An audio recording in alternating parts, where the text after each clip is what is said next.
The episode starts with Jinwoo facing a terrifying steel-fanged lichen. As it lunges at him, Jinwoo's newly gained agility from his daily training helps him dodge just in time. Surprised by his own reflexes, Jinwoo fights back, landing punches that seem ineffective. Desperate, he opens his inventory and pulls out a magical sword, slicing the lichen in two. Jinwoo is puzzled about how the weapon appeared in his inventory, but is grateful for it. After defeating the lichen, notifications appear, informing Jinwoo that he has gained several levels. Two more lichens approach. One traps his sword in its metal jaw. Jinwoo strikes it down, reflecting on the strong enemies he faced in the Kartanon Temple. The other lichen, intimidated, runs away. Taking a moment to rest, Jinwoo checks his stats and notices he is now at level 2. His wounds are healed, and his strength has increased to 32. He searches the lichen corpses for essence stones, but instead finds a valuable item. Realizing that creatures in instance dungeons are different from those in real-world dungeons, Jinwoo sells the item in the game shop, earning 20 gold. Suddenly, a growl from the shadows alerts him to a pack of steel-fanged lichens. Determined to survive and grow stronger, Jinwoo steels his nerves. He remembers how weak and helpless he once felt and grins with newfound confidence. As he battles through the pack, gaining one level after another, he is awarded the title of Wolf Assassin, granting him a damage boost against animal-type monsters.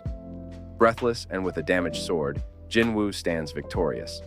Among the corpses, he finds a teleportation stone but decides to continue leveling up instead of leaving the dungeon, aware that it might disappear if he exits.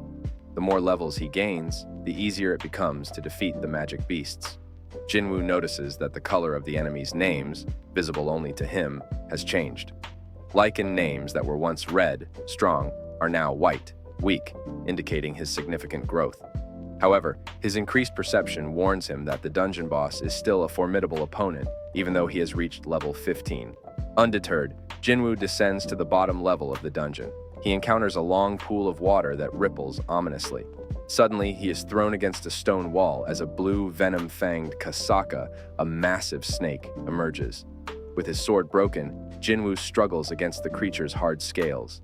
The Kasaka flings him around, but Jinwoo manages to dodge its worst attacks. Frustrated by his past weakness, he recalls being known as the weakest hunter.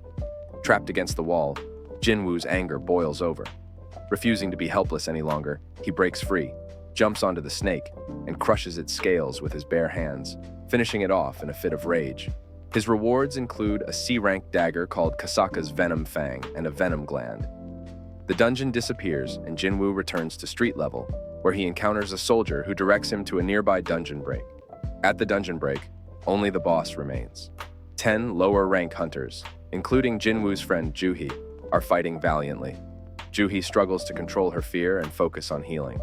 Seeing her distress, Jinwoo decides to help from a distance. He throws his broken sword with incredible force, shattering the golem boss's defenses, allowing the hunters to finish it off.